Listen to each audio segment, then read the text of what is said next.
म्हणजे? अगं म्हणजे काय? म्हणजे तुझा बाप अजून माझ्याच तावडीत आहे.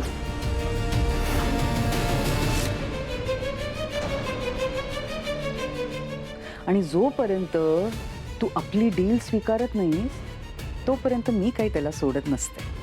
विश्वास बसत नाहीये? नाही, बरोबरच आहे. का बसेल? हरकत नाही, तू स्वतः जाऊन चेक कर.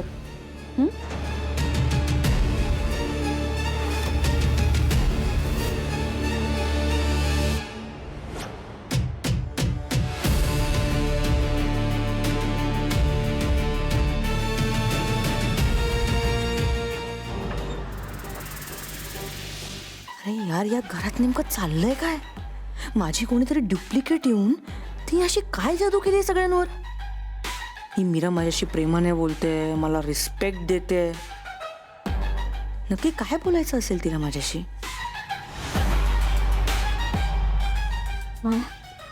हे घे. हा. ऐक, तू काहीही काळजी करू नकोस आणि सगळं आधीचं विसरून जा.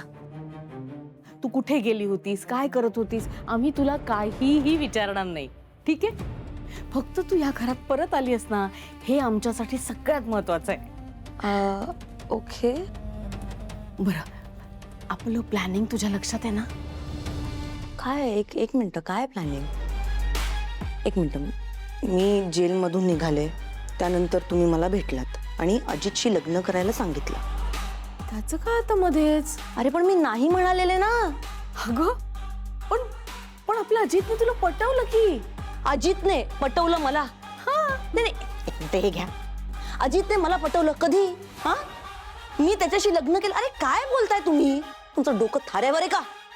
हा, आणि माझी ड्युप्लिकेट कुठून आणली तुम्ही? हा, नाही काय काय चाललं, काय काय गोंधळ घालून ठेवलाय? एक गोष्ट तुम्ही लक्षात ठेवा, आजच्या आज मला या गोष्टीबद्दल सगळी इन्फॉर्मेशन मिळाली पाहिजे, नाहीतर मी तुम्हाला सोडणार नाही. कळलं? गोंधळ करून ठेवलाय काय कळत नाही. ही नक्की मायाच आहे ना? असं का विचित्र वागतीये?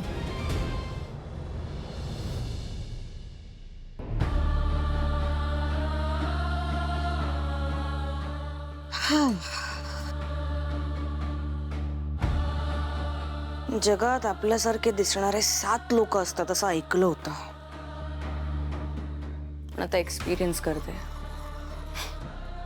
माझी ड्युप्लिकेट आणली कुठून या लोकांनी? व्हॉटएव्हर, जे झालं ते माझ्या चांगल्यासाठीच झालं, माझ्या फायद्याचं आहे. आणि फुकटचं प्रोटेक्शन मिळतंय ती गोष्ट वेगळीच.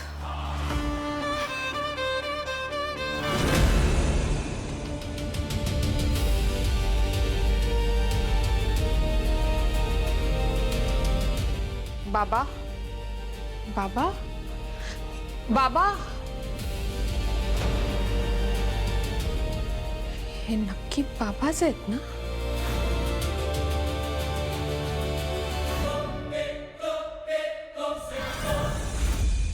नाही नाही नाही नाही, माझा काहीतरी गोंधळ होतोय, काहीतरी नक्की घोळ आहे.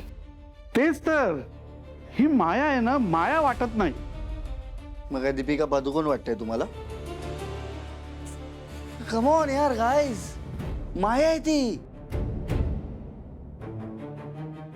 माझी माया. हा, आता थोडी रागवली आहे ती माझ्यावरती. त्याचं काय झालं मॉम, मी सारखं हनीमून हनीमून हनीमून म्हणून तिच्या मागे लागलो होतो ना, म्हणून रागवले. But you don't worry, if Ajit is here no fear. मी समजावेन तिला आणि तिला ऐकावं लागेल, by hook or by crook. लाडाचा नवरा आहे मी तिचा. नाही नाही, हे बरोबर आहे तुझं. एक नवराच बायकोला नीट समजावू शकतो. हा, काय बायको?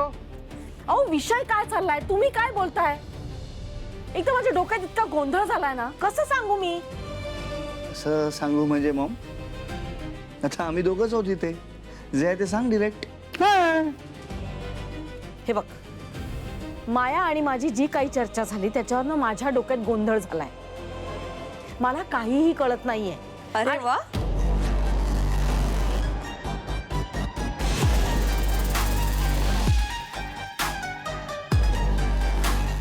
माया. सिरियस डिस्कशन चाललंय वाटतं. काय फायदा, मी सगळे नापास झालात. पास झालाय तो फक्त अजित.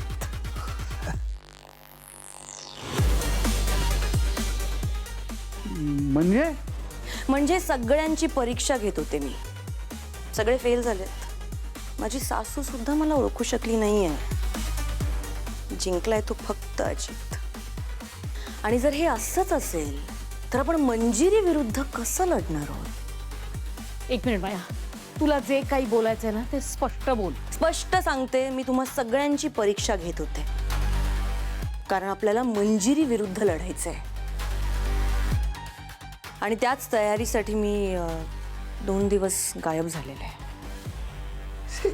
माय इंटेलिजंट वाईफ, यो माया. माझी लाडकी सुनबाई, वाह क्या बात है. येस.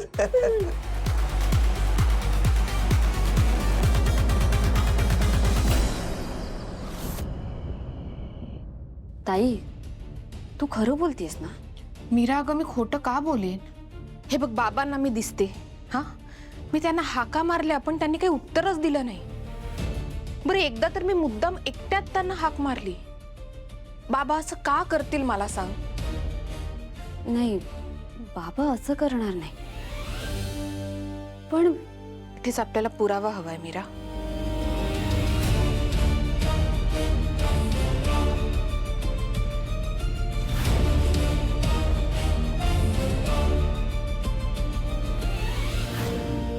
ताई, हा आरसाच सगळं स्पष्ट करेल. मायाला आरशासमोर उभं केल्याशिवाय आपल्याला तिचं खरं रूप कळणार नाही.